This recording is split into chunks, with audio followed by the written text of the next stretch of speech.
How to install plugins in After Effects. First, make sure that you have your plugin downloaded on your device.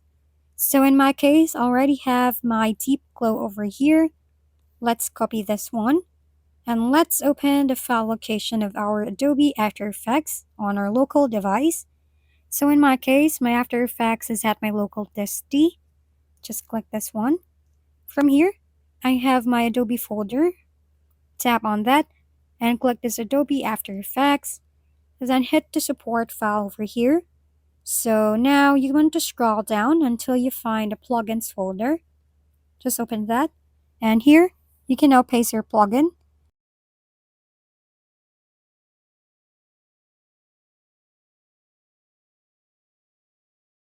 To check if it's already reflected on your After Effects, let's just open the app.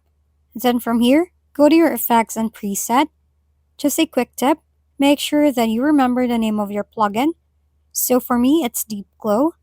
Let's search Deep over here, and there you go. It is already reflected.